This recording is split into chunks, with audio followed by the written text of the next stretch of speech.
Hi guys, welcome back. Today we're going to be discussing the Q3 result update of two companies. One is Action Construction Equipment and the other one is AGI Greenpac.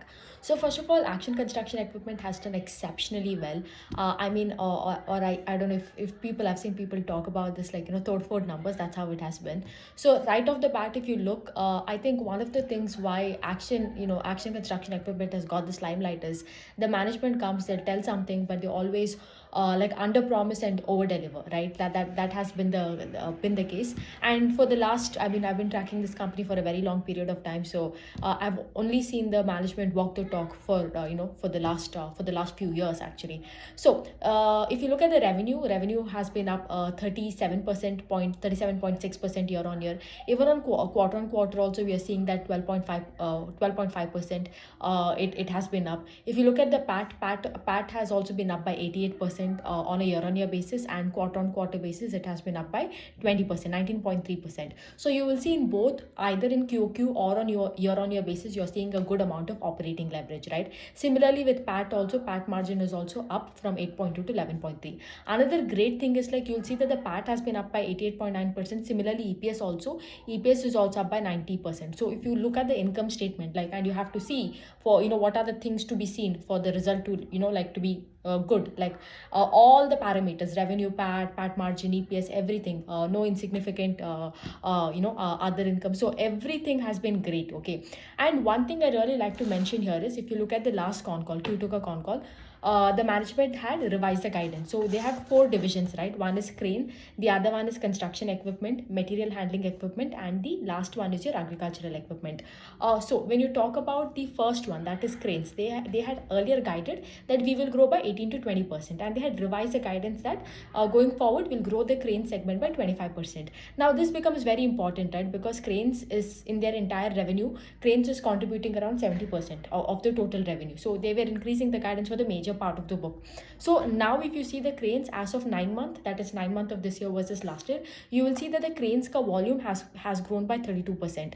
The second thing is, when you talk about the construction equipment, they had guided to grow it by 50%. The construction equipment ka volumes has grown by 71%. Similarly, material handling equipment, which was facing a bit of distress, if you see, and agriculture also, even material handling equipment, like they told, they want to grow it by 15 to 20%, and that has been according to the guidance, and they've grown it by 16%. Only thing is the agricultural equipment, that has not grown, that has degrown by 28%, but not something I want to complain about it here, because like I told you, crane is a majority of the segment, right? 70%, and that only has grown by around 32.5%. The other thing is construction equipment forms another big segment, 10%, agricultural equipment another 10%, and material handling equipment around 6%. So only with agriculture segment the problem is because right, according to the regulation norms, it has been changed from one BS, there is this regulation norm change from BS3 to BS5, I believe. So as a result, all of these old agricultural equipments that are there has to be the inventories has to be sold off, or and the prices has been raised for the new one. So as a result, that entire thing has been muted. This is not just a problem for Action Construction Equipment. If you look at any other companies also that are dealing with your agricultural segment, such as tractors and other things, even they are having the same problem. But overall, great set of numbers, nothing to complain. I will make a detailed video on this after, once I finish reading the con call transcript. I will cover the result in detail. Okay, so the next one is AGI Greenpac. So AGI Greenpac, of course, the result at a glance looks good. If you look at just the revenue growth, if I'm talking about just the sales growth, the sales has grown by 9.7%, and usually we've seen this company grow by 15%, right? So of course, when you look at right of glance, there has been a bit muted revenue growth, you can tell.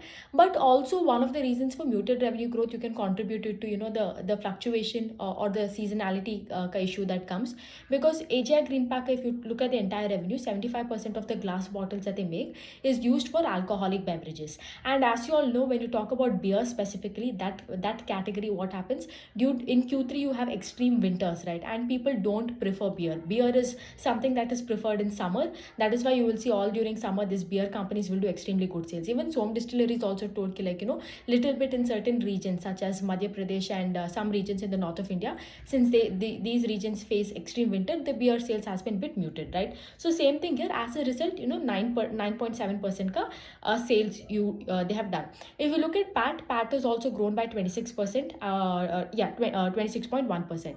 Now, one thing is you will see that the volume growth is there, but the volume growth is not getting realized into the revenue growth, right? Like one of the reason is we saw the last, I think the last 1 year we would be seeing that the glass bottle ka price that is there, it has been an uprise, right? There has been a lot of inflation with the glass bottles, and I mean basically the raw materials that go into glass bottles such as your soda ash, that there was a lot of problems with that.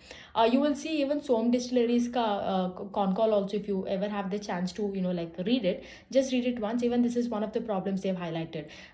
When you talk about beer, the major raw materials are what your barley and your glass bottles. So there also barley ka price had been corrected from the top, but glass bottles have not been corrected. And since Som Distilleries right now is in this major capex mode, they're increasing the distribution, and they're doing they need a lot of new glass bottles. So as a result, their cost of goods that sold, that is there, that always the material expense that is there, it has always been on a rise because of this. So even they also complained about the same thing.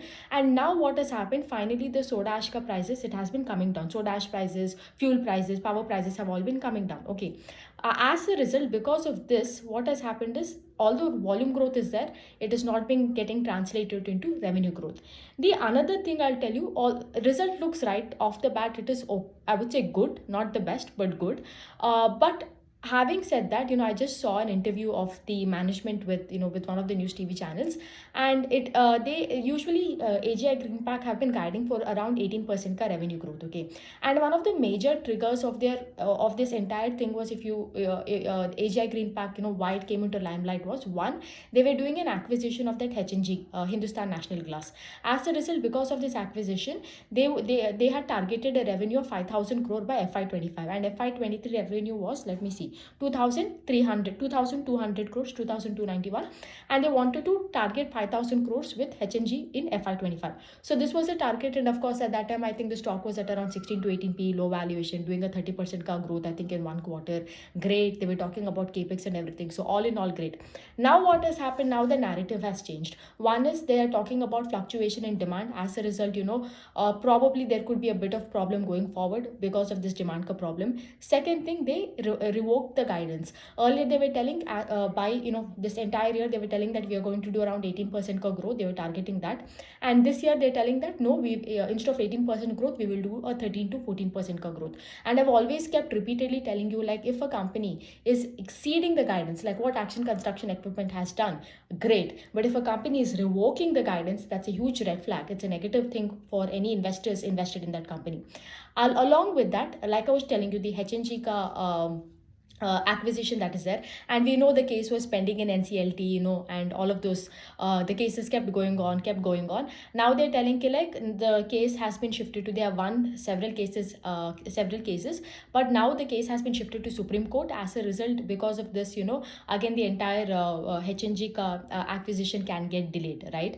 So that is always there. And we also know, once the H&G acquisition is done, since many of their plants over there has not been utilized for a very long period of time, these people have to spend a lot more in capex over there, to get that plant up and running, because like I told you, it's not been utilized for a very long period of time. That is there. So right now these two things become a bit red flag and negative thing. One is the revoking of guidance from 18%, they're telling now they're going to do around 13 to 14%, which is really not a good sign. The other thing is, like, the H&G acquisition has gone to the Supreme Court. As a result, and of course, right, it is not that the acquisition will never happen, it will happen, but you don't know when it will happen, because of course once it goes to the court and everything, the litigations and everything will take time. Now you have to get the dates, and the management told, the problem is you're not getting dates in the Supreme Court, so that is also there, so that becomes another problem. And after that is done, they have to do the entire capex again back and then get. So ultimately this 5,000 crore ka revenue revenue that is there, they can achieve that revenue. It is not that they can't achieve, but right now the time that they will take to achieve this revenue will increase. Earlier it was like by FY25 they they will